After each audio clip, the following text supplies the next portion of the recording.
Club, what's going on? Good morning. We are here again for another discussion, okay? And today, the topic of discussion is the nutritional protocol. All right. So we have a few steps here. I believe it's seven steps. 1, 2, 3, 4, 5, 6, and 7. Okay. It's a 7-step nutritional protocol, and we're going to talk through each of the 7 steps. Okay. Now I'm going to start off by talking about something, right? This thing we call a diet. All right. When you hear somebody say, "I'm on a diet," it kind of puts you in this mind state that, like, okay, if this person is on a diet, they're doing something special. They're doing something, usually it's limited. It's not really something that I'm going to stick to. It's just something that I'm doing right now. Right? Okay, so we kind of have the word diet kind of flipped on its head. All right. Everybody is on a diet, right? Everybody has a diet, a way that they eat. But they flipped it on its head so that you think if you're not on a diet, that means that I eat whatever I want. I do whatever I want as far as putting food in my mouth. Okay? Everybody has a diet. Some people have a real sloppy diet. Some people have a very neat diet. Some people have a very restrictive diet. And some people are just doing way too much. Okay? Some people is just ingesting a lot of white powder. All right? That's not food. Okay? We eat food in the AW Fitness Club. All right? We cook together in the AW Fitness Club. Okay? It's super important to eat real food. Okay? So this is how we are going to restructure our diet. Okay? According to this nutritional protocol. This is the most important one here. Okay? Talking about time. Time. We were taught wrong. Okay? In the United States, everybody's like, oh, breakfast is the most important meal of the day. It's not. Okay? It's not. Most of the time, you wake up in the morning, guess what? You still digesting food from yesterday. Okay? You still got food in your system. So you don't need to throw more breakfast on there. All right? There's certain things that you can eat in the morning that if you're going to have a grapefruit or squeeze a lemon into some water and have some lemon water, that's excellent. You're going to have a cup of tea or some black coffee, that's fine. That's great. I'm saying hydrate, okay? And give yourself those phytonutrients and those micronutrients, okay? But you don't necessarily need no heavy breakfast, okay? Now, even further than this though, going beyond breakfast, whether we have breakfast or not, you know what I'm saying? Intermittent fasting, all right? Intermittent fasting is structuring your day so that there's a period of time where you do not eat and a period of time where you do eat, okay? That's all it really is, okay? And because we have to sleep every day, we actually are fasting every day. But to actually practice intermittent fasting, you're going to have to extend that period of fasting, okay? Because you only sleep maybe 6 to 8 hours. All right, I get somewhere between 6 and 7 hours. It's not really enough, okay? It's not really enough. Your fasting period has to be larger than your eating period. So at a base, this is where you start. 14 hours, you're gonna be fasted. 10 hours, you have your eating window, okay? So if you stop eating at 10, okay, then you begin eating at 12 p.m. the next day, okay? So that's a 14-hour window, fasted window, all right? And you don't even have to eat that late. You shouldn't be eating that late. But in the beginning, just to give yourself a base, 12 p.m. to 10 p.m., that's your eating window. And then after that, 10 p.m.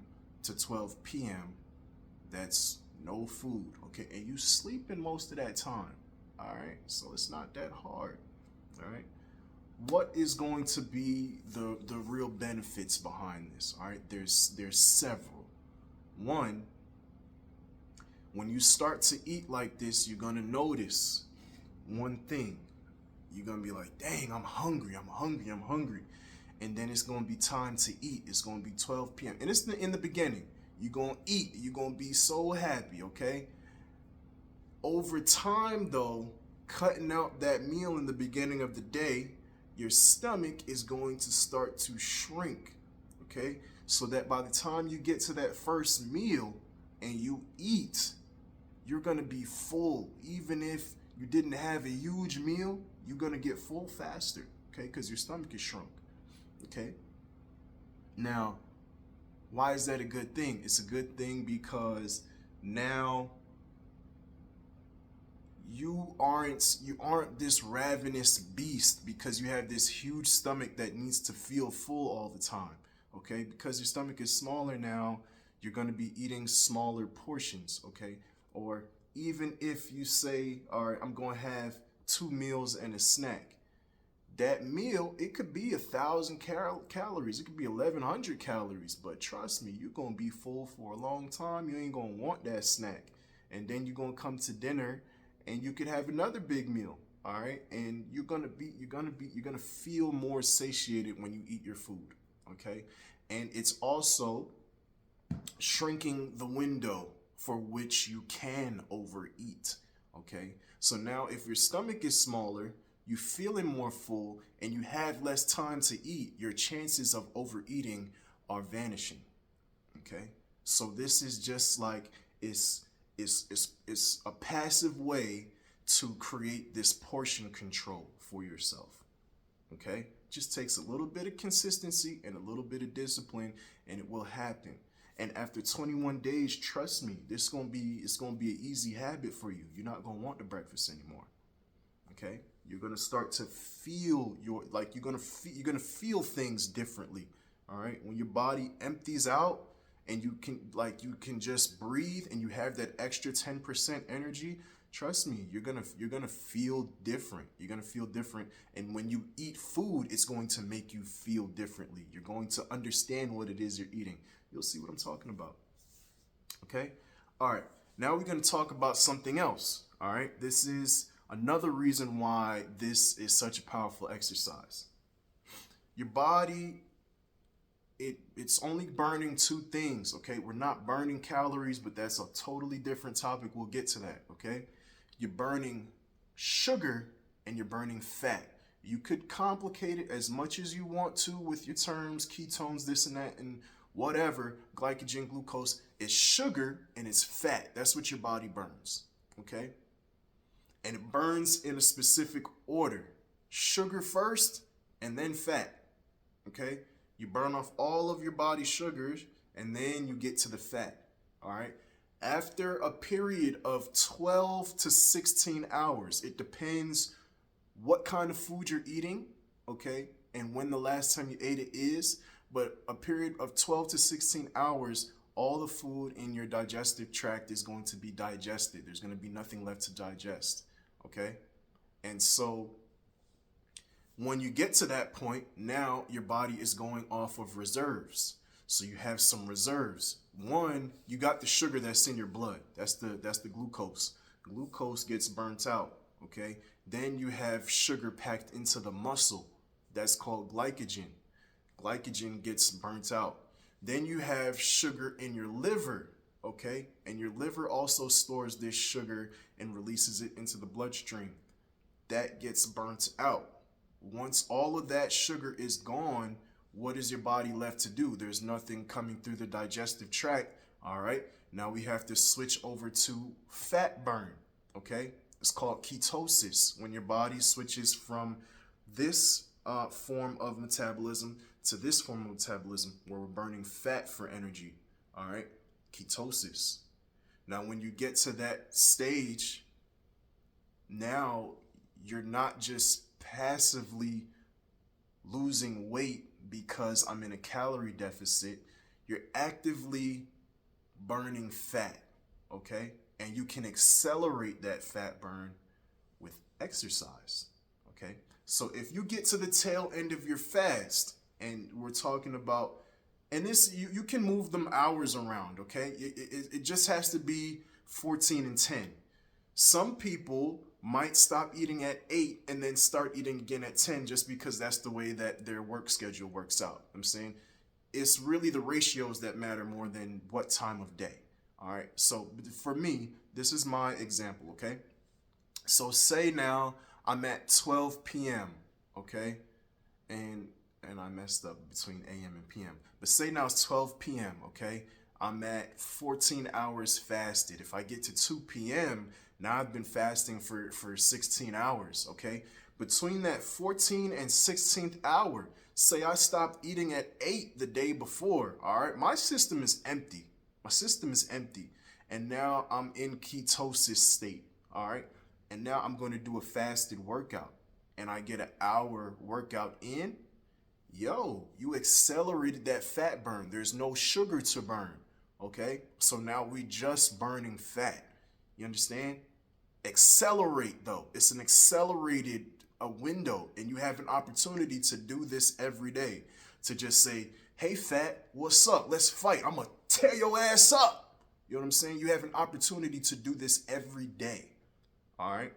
If you can master the intermittent fasting. All right? That's how I end up staying so lean. Okay?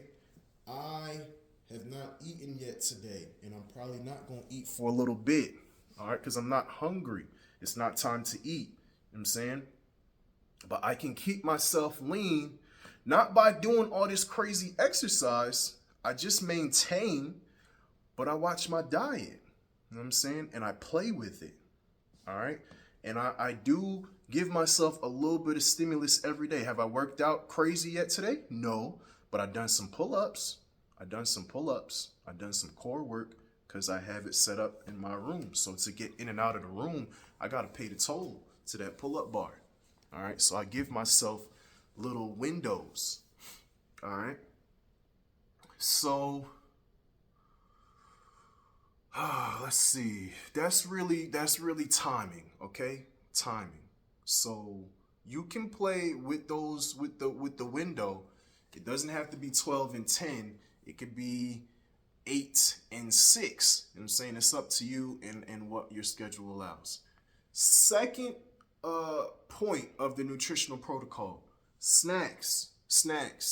All right? Cut out the snacks. And you know what kind of snacks I'm talking about. When I go into Giant, there's one snack that's always calling my name, okay? It's those glazed apple pies. They got the wax paper and you rip it open and it looks like a little apple pie sandwich. So good. It's delicious. I love them. I could eat those. I could eat 1 or 2 a day if I really wanted to, but I don't. I can, and it's not really going to change me. It's not going to do nothing, but it's going to erode me mentally. It's going to erode me mentally. Where I'm like, man, I'm giving into weakness. Why am I doing this? I don't need to eat this. Okay. Cut out the snacks, the highly processed snacks. We're talking about soda, chips, cookies, candy, microwavable freezer food, Hot Pockets. Cut it out. Stop eating that stuff. Okay. No Hot Pockets. These kind of foods, they're full of sugar. They're full of empty carbs. You know what I'm saying? An empty carb. It's not like you eating a plate of rice. No, you're eating this bleached flour that's been sprayed with all types of preservatives and additives so that it doesn't spoil, and it's just gonna cause inflammation in your body. Okay? It's going to leach the nutrients out of your body. You don't want that. All right?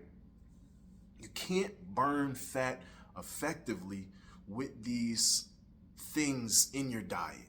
You can't, because your body is always going to be fighting to get rid of the inflammation and get rid of the toxins that's in these foods. It's toxic. It really is. All right. Um, and then I hinted at it when we were talking about timing, right? There's a lot of folks that go to the gym and they they need a pre-workout. They need a pick me up. You know what I'm saying? They need that Black Thunder, Crack Lightning, Super Strike, whatever crazy dynamite name they put on that thing.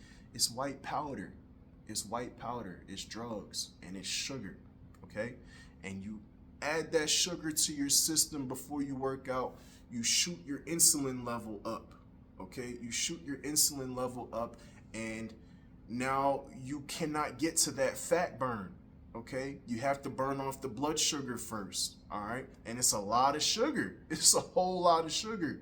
So you working out off this adrenaline high, but you're not really giving yourself what you really need in order to burn that fat and get that lean, athletic look that you want. You're doing it wrong if you're taking a pre-workout. But it's the same thing with the food. It's the same thing with the food. Say you didn't get no pre-workout, but you got the big body iced coffee with sugar and cream and whipped cream. How much sugar you think is really in that Dunkin' Donuts coffee? It's a whole lot of sugar. It's a whole lot of sugar. It's going to do the same thing as the pre-workout, plus it got caffeine in there. You know what I'm saying? That's like 2 meals worth of coffee. So you gotta like, there's a lot of sugar in everything. And I'm not saying that sugar is bad. It's the kind of sugaring that you get and the source. I'm saying eating a date is not the same thing as eating a bag of M&Ms or a handful of M&Ms. 2 different kinds of sugars. All right. I don't want this time to get too long, but this is a discussion. This is like we're in class. Okay. So listen to what I'm telling you. All right. There's different snacks that you can have. All right. Trail mix. All right. I got some trail mix in my fridge right now. It's got peanuts, almonds, cashews, raisins, dried cherries, and little M&Ms. All right. Little pieces of chocolate. Should the chocolate be in there? It's all right. It's cool. You can have a little bit. I'm saying I'm not eating Rice Krispies and Cheez-Its for snack. I'm having trail mix. And if I'm not having the trail mix, I'm having fruit. Okay? And if I'm not having fruit, I'm having tabbouleh or chickpea salad. I really eat it like a snack. Okay? I'll go in the fridge. I have a couple scoops of that. It's a good snack. Okay? If I wanted something a little bit sweeter, I'll go and I get a handful of my trail mix. Okay? That is an excellent snack. Even if you have a little bit of chocolate in it, it's still an excellent snack because those nuts are going to give you protein, and they're going to give you a host of other micronutrient content that you're not going to find in the Cheez-Its. Okay? Not going to find them in those processed snacks.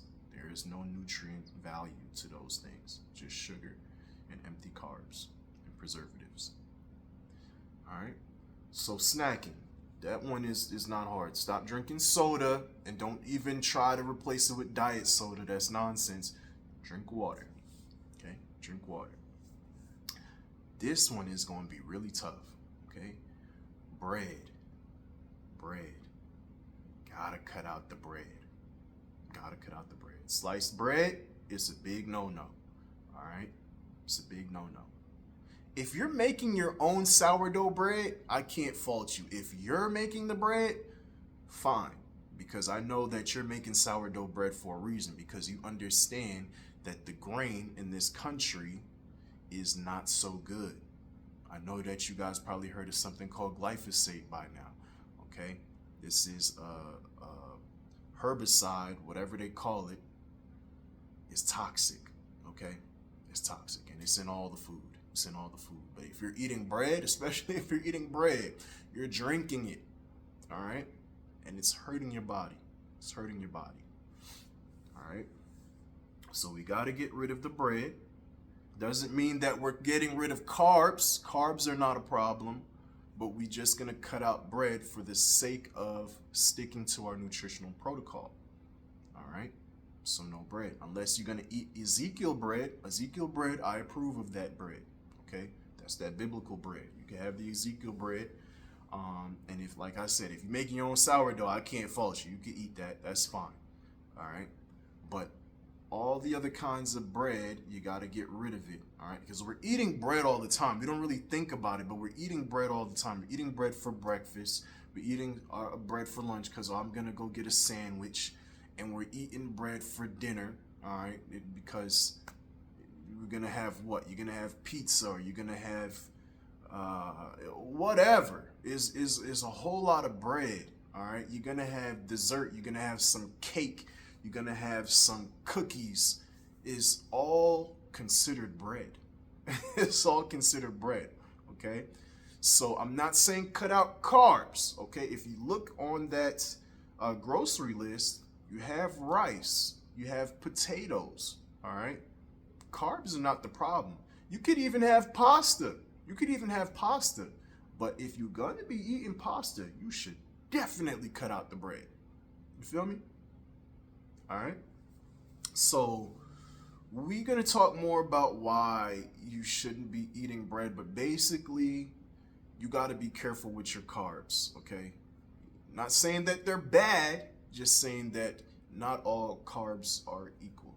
All right. There is such a thing as empty carbs, and bread, as they do it in this country, is pretty close to the empty carb. Okay, if you eating that gummy Wonder Bread stuff, that's trash, bro.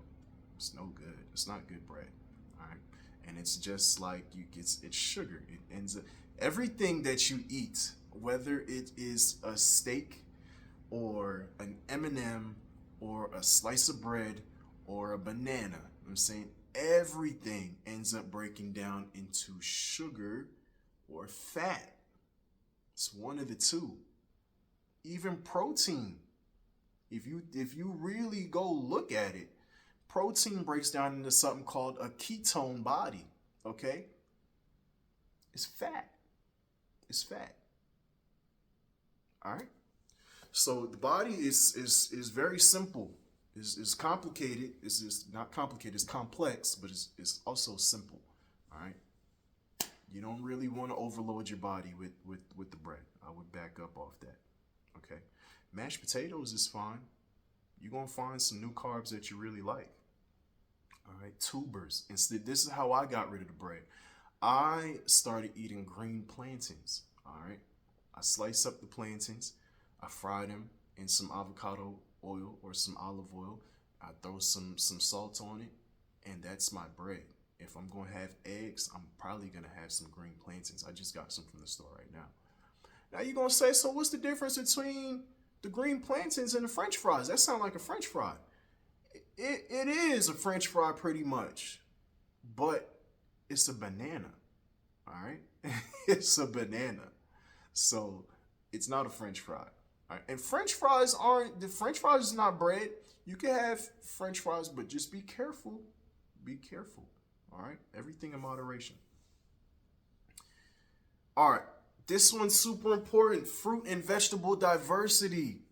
You guys don't eat vegetables, especially if you eat out and you are not used to preparing your own food. Think about it. When you go out to eat at a restaurant, are they putting vegetables on your plate? No, there ain't no vegetables nowhere out here unless you go buy them yourself, okay? So you need to find 2 to 3 fruits you like, and you need to go look at that list, the grocery list, and go figure out what green leafy vegetables I can find on this list that I can figure out how to eat. But if you go into the recipe book and go try the mixed vegetables recipe, you're going to see that the mixed vegetables are actually delicious. All right. It's delicious. It's nutrient dense and it's low calorie. So you could put half a plate full of mixed vegetables. You could put the whole plate and then put the food on top of it. And it's still only going to come up to a couple hundred calories, but it's going to fill you up. You're going to be full. Okay. You're going to be full. And you had just filled yourself with fiber, a whole micronutrient profile, and a whole phytonutrient profile that is actually going to help you heal your body and build your body and increase the quality of your blood, which is what we're trying to do. That's the main goal. Okay, increase the quality of our blood so that we could create this super efficient cardiovascular system. Okay, fruit and vegetable diversity. All right, they're the most important supplements in your diet. Those are your multivitamins, is fruits and vegetables. You don't need to take no creatine. You don't need to take no multivitamin unless the doctor already said that that's what you need to do. Keep doing that. But get on the fruits and vegetables, guys. Get on the fruits and vegetables. You have to.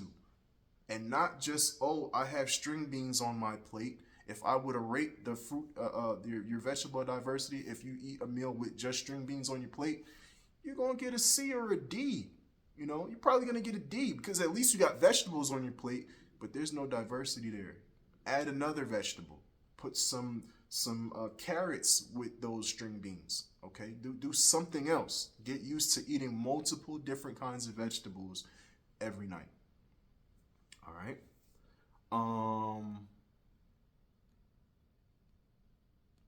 Let's see. This is not something that we have not talked at length about yet. Why do we need to eat these mixed vegetables, and why do I keep talking about these leafy greens? All right. This is why. We're talking about cardiovascular health, right? One of the most important nutrients that you need in order to increase your cardiovascular health is iron. Iron, okay? Iron is needed by the body to create something called hemoglobin. Hemoglobin is, it's the vehicle, okay, that oxygen is driving to get into the blood. Without hemoglobin in your blood, it didn't matter how deep or how many times you breathe, the oxygen cannot make it into the bloodstream. It needs hemoglobin, okay? So that is why our iron levels is so important, okay? I work out with somebody and we'll get into some little stamina or endurance type of exercise and they're like, oh my goodness, I feel faint. And we didn't even start really doing anything yet. And I'm like, I wonder if this person is iron deficient. And this just happened. Last month. I had a client.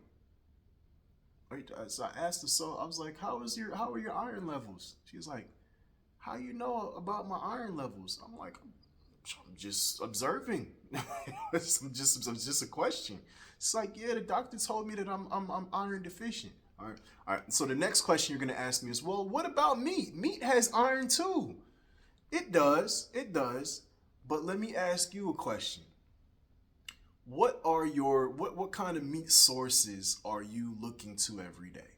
Okay. What kind of meat do you eat every day? Because if you're eating out, most likely a portion of that food that you're eating is fast food. Okay. Now, if your meat source is going to be fast food, and that's going to be 30 to 40% of the meat that you eat, you need vegetables, my friend. You need vegetables because the meat out here is not right. If you eating chicken or whatever from Walmart, man, it's not good. It's not good. It might have the iron in it that you need, but everything else that they did to that chicken, good Lord. Okay? I'm telling you, the antibiotics. You see these young kids walking around with big chest? That's because of the antibiotics and the human growth hormone that they pumping into the beef and the chicken. Okay? It gets into us and it makes us develop like a cow or a chicken. Okay? So you cannot just be eating any kind of meat. All right? It has to be high quality. You need to go find a local butcher. All right? And even then, like, guys, you can't just eat meat and like think that that's good enough. I know that there's people that tell you, oh, the carnivore diet, it's good. But yo, if you're not preparing the food yourself, trust me, man, you're gonna hurt yourself. You're gonna hurt yourself. All right? Fruits and vegetables, the easiest way. Green leafy vegetables, high iron content. High iron content. We're going 30 minutes now, so I'm gonna keep moving on and we're gonna breeze through some of these other points, okay? Discriminate consumption. Discriminate consumption. I made a recipe yesterday. I did the barbecue baked chicken, okay? One of the ingredients that I use, one of the seasonings I use is by Badia, okay? They call it complete seasoning. It's a herb mix. I love this seasoning, okay? But if you look on the ingredients, it says that they have monosodium glutamate in there, also known as MSG, all right?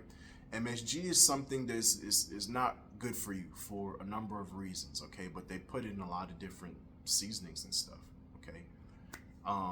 I know that it's in there, but I like the seasoning, okay? So I use it, right? Discriminate consumption is a term to mean read your ingredient labels, okay? At least read them and understand what's in the food.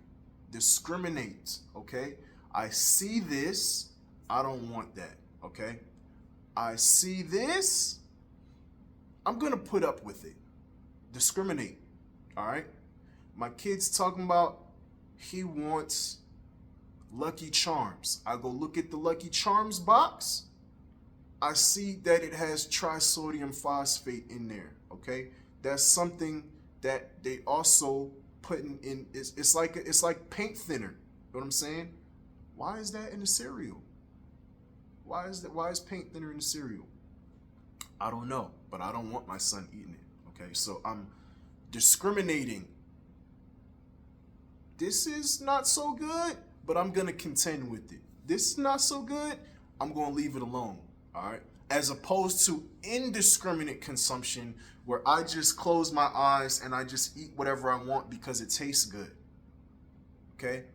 No good, because there's poison in most everything, whether it's on the ingredient label or not.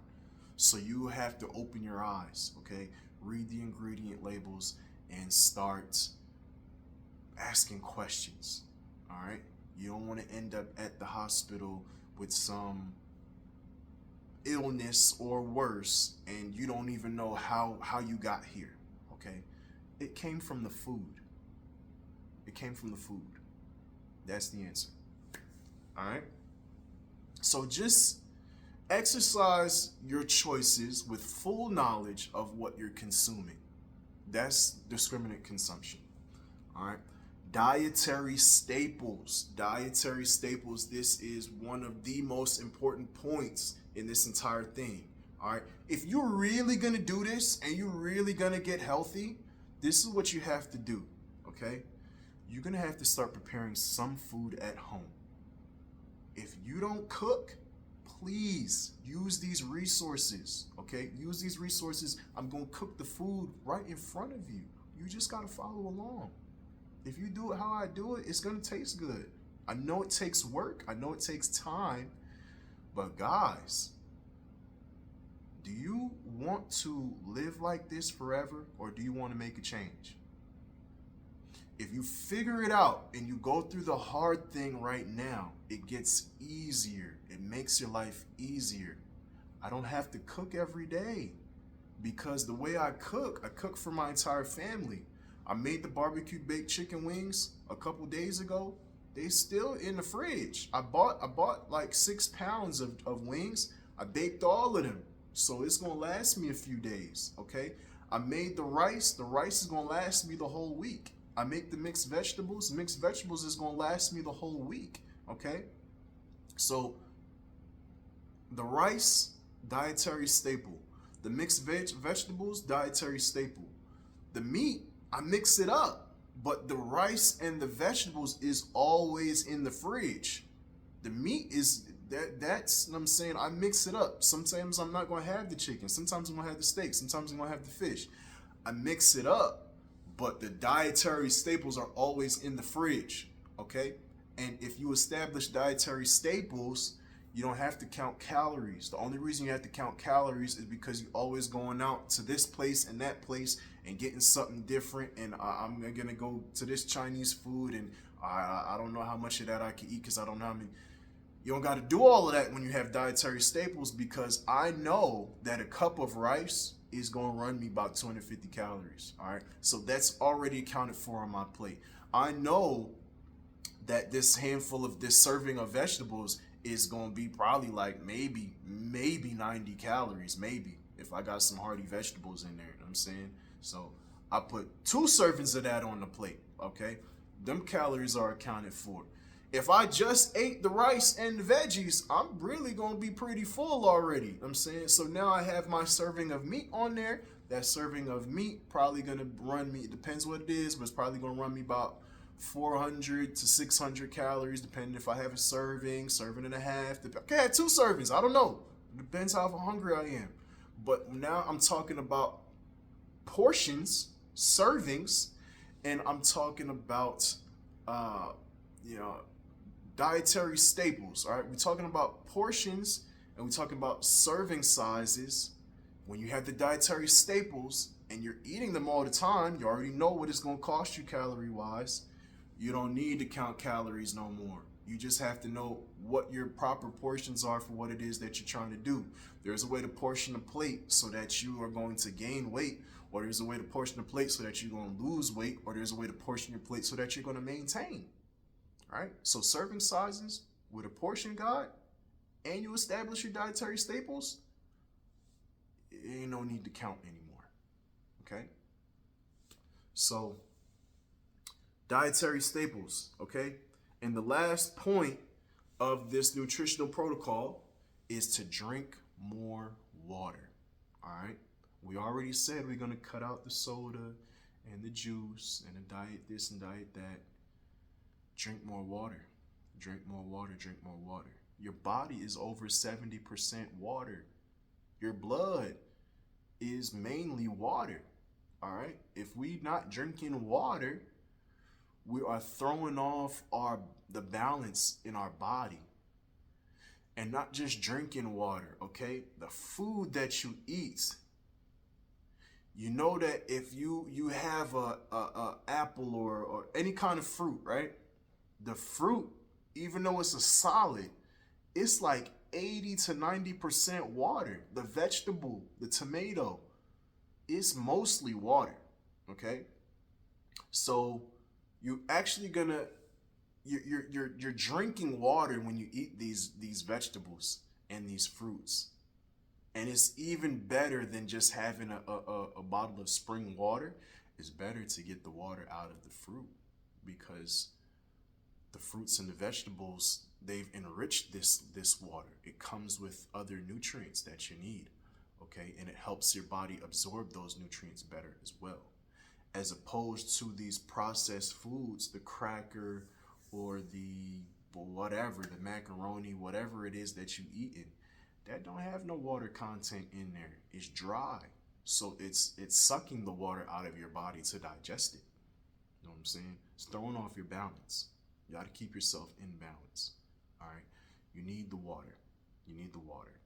All right. So prioritize that in your diet above all else.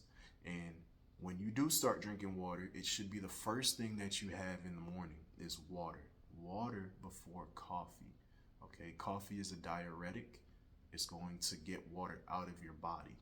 So I'm not opposed to drinking coffee, but before you get to the coffee, make sure you have 500 milliliters of water. That's a bottle. Get yourself a bottle of water, down the whole thing, okay? And at least now you're starting yourself off on a good foot. And if you can, go ahead and get a lemon or a lime and add it to that water before you drink it, because that lemon water it's a liver tonic, okay? Your liver is it's a really important organ. Hundreds of functions that it has for the human body. Okay, so you need to take care of your liver. All right. That lemon water is a liver tonic. All right. It is going to help your liver do what it does better. It's going to help your body get rid of toxins better. It's going to protect your liver.